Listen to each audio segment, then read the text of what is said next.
తెలుగు రాష్ట్రాల్లో వినాయక చవితి సందడి మొదలైంది. గణేష్ విగ్రహాలు విభిన్న ఆకృతుల్లో అలరిస్తున్నాయి. ఇందులో భాగంగా హైదరాబాద్ ఉప్పుగూడలో ఆపరేషన్ సింధూర్ థీమ్తో ఏర్పాటు చేసిన గణనాథుడి విగ్రహం మండపం ప్రత్యేకంగా ఆకట్టుకుంటుంది. Mallikarjuna Nagar youth welfare association ఆధ్వర్యంలో ఉండే టెంపుల్లో పహల్గాం ఘటన తర్వాత జరిగిన యుద్ధ విశేషాలను తెలిపేలా ఈ మండపాన్ని తీర్చిదిద్దారు. ఆపరేషన్ సింధూర్ టీంతో ఏర్పాటు చేసిన గణేష్ మండపం గురించి మరింత సమాచారం మా ప్రతినిధి రాముడు అందిస్తారు. హైదరాబాద్ నగరంలో గణేష్ ఉత్సవాలు అంగరంగ వైభవంగా జరుగుతాయి. మనం అనేక మండపాల్లో చూడొచ్చు. ఒక్కొక్క పద్ధతిలో ఒక్కొక్కసారి ఒక్కొక్క థీమ్ను తీసుకొని గణేష్ పండాలను ఏర్పాటు చేస్తుంటారు. నగరంలో శోభాయాత్రలో కూడా అనేక సందర్భాల్లో కొత్త కొత్త విధానాలతో కొత్త కొత్త అంశాలను ప్రజల్ని ఎడ్యుకేట్ చేసే విధంగా గణేష్ పండాలను ఏర్పాటు చేయడం, అదేవిధంగా ఆ మండపాల నిర్వహణ కూడా ఆ విధంగా ఉంటుంది. మనం ఇప్పుడు ప్రత్యేకంగా ఓల్డ్ సిటీలో ఉండేటువంటి లలితాబాగ్ దగ్గర చూడొచ్చు. ఈ మండపాన్ని చూస్తే ప్రత్యేకంగా యోధుడి రూపంలో వినాయకుడిని తీర్చిదిద్దడం జరిగింది. ఇదంతా కూడా ఇటీవల జరిగినటువంటి పహల్గాం దాడి తర్వాత భారత ప్రభుత్వం నిర్వహించినటువంటి ఆపరేషన్ సింధూర్ మోడల్ను తీసుకున్నారు.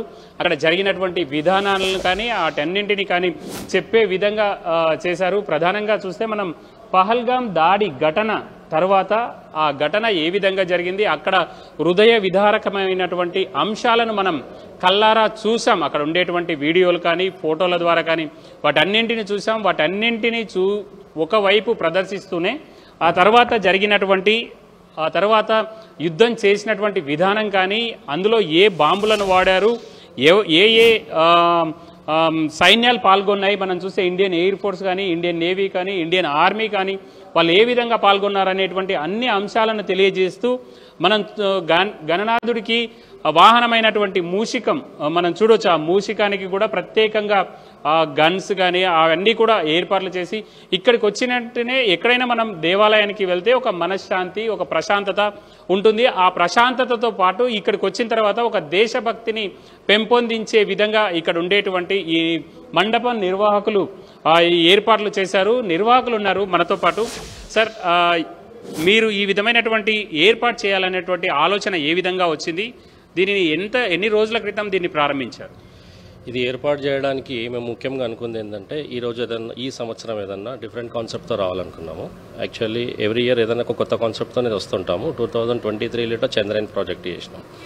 ఈ ఇయర్ మాకు తట్టిన స్ట్రైక్ ఏంటంటే ఈ ఆపరేషన్ సింధూర్ ఉంది కదా, ఈ ప్రాజెక్ట్ని తీసుకుంటే ప్రజలకు ఇంకా తొందరగా రీచ్ అవుతాము, గుర్తింపు బాగా వస్తుంది మాకు కానీ, మా టెంపుల్కి కానీ, మా అసోసియేషన్కి కానీ అని చెప్పేసి అదే రకంగా దైవభక్తి గిట్ ఉన్నతో పాటు దేశభక్తి గిట్ ఉండాలనేది ఈ రెండు ఉద్దేశంతో ఈ ఆపరేషన్ సింధూర్ అని ఎంచుకొని ఈ రకంగా ఈ వినాయకుని రెడీ చేయించుకోవడం కానీ, ఈ బ్రహ్మోస్ కానీ, S400 వెహికల్స్ కానీ ఇట్లా రెడీ చేసి ఇది ప్లాన్ చేసుకున్నాం.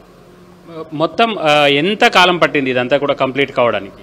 ఇది ఆల్మోస్ట్ 2.5 months అయింది మేము స్టార్ట్ చేసి. 15th ఆగస్ట్కి ఆగమన్ చేసినాము. సార్, ఇక్కడ మీరు ప్రత్యేకంగా బ్రహ్మోస్ కానీ లేదా S400 కానీ అనేక ఏర్పాటు చేశారు. ఇక్కడికి వచ్చినటువంటి వాళ్ళకి కానీ మాకు కానీ వాటి ప్రత్యేకతలు ఏం చెప్తారు? అంటే వ్యోమిక సింగ్ గారు పాకిస్తాన్లో తీవ్రవాద స్థావరాలని కూల్చివేసిన తర్వాత ఫైటర్ జెట్ దిగి వస్తూ ఉన్నటువంటి రూపమే ఇది. So wing commander Vyomika Singh గారు ఏ విధంగా అయితే గర్వంగా దిగుతూ ఆ ఫ్లైట్లో నుంచి దిగి బయటకు వస్తుంటారు ఎయిర్ బేస్ పై నుంచి, ఆ స్టిల్లే ఇది వినాయకుడిది. ఇక రైట్ హ్యాండ్లో ఇంకా హెల్మెట్ పెండింగ్ ఉంది, ఇప్పుడు వస్తుంటుంది, మేబీ వాళ్ళ అరేంజ్ అయిపోతుంది. మూషికము స్వామికి ఎప్పటికి ఎంబడి ఉంటుంది కాబట్టి తనని కూడా ఒక ఆర్మీ రూపంగా ఒక పిస్టల్ పట్టుకొని ఉంటారు.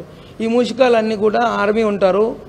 మామూలుగా మనం మనిషి రూపంలో ఉంటాం కాబట్టి ఇప్పుడు స్వామి దగ్గర మూషికం వాహనం కాబట్టి వాళ్ళకే గన్స్ ఇచ్చి పెట్టుకుంటే ఆర్మీ లాగా అయిపోయింది, స్వామి దగ్గర ఉన్నట్టుగా అయిపోయింది. ఇక్కడ మొత్తం కూడా ఇదంతా చూస్తే యుద్ధ పరిణామం అప్పుడు ఏ విధంగా జరిగింది ఏంటి అనేటువంటి అన్ని అంశాల థీమ్స్ అన్నింటినీ కూడా ఇక్కడికి వచ్చినటువంటి వాళ్లకు అప్పుడు యుద్ధానికి కారణం ఏంటి, ఏ విధంగా వాళ్ళు ముష్కర్లు దాడి చేస్తే వాళ్ళు చనిపోయారు అనేటువంటి అంశాలను ఒకవైపు తెలియజేస్తూ భారత ప్రభుత్వం, భారత సైన్యం యుద్ధంలో ఏ విధంగా వీరోచితంగా పోరాడింది, ఏ విభాగాలు ఎట్లా పనిచేశాయి అనేటువంటి అంశాలన్నింటినీ కూడా ప్రతి అంశాన్ని కూడా పూర్తి స్థాయిలో ఇక్కడికి వచ్చినటువంటి వాళ్లకు అర్థమయ్యేలా వాటి వివరాలను తెలియజేసే విధంగా అన్నింటినీ కూడా మల్లికార్జున నగర్ యూత్ వెల్ఫేర్ అసోసియేషన్కు సంబంధించినటువంటి సభ్యులు దీన్నంతా కూడా ఏర్పాటు చేశారు. మనం చూస్తున్నాం S400కు సంబంధించినటువంటి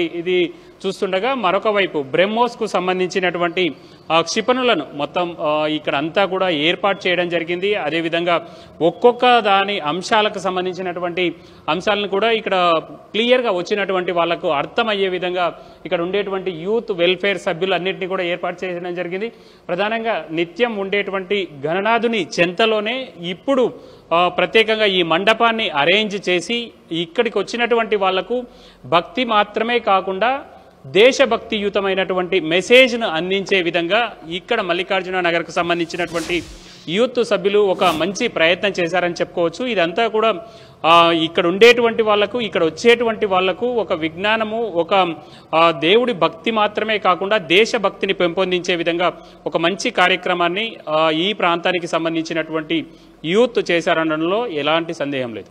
కెమెరా పర్సన్ మనోరంజన్తో రాముడు 10 TV హైదరాబాద్.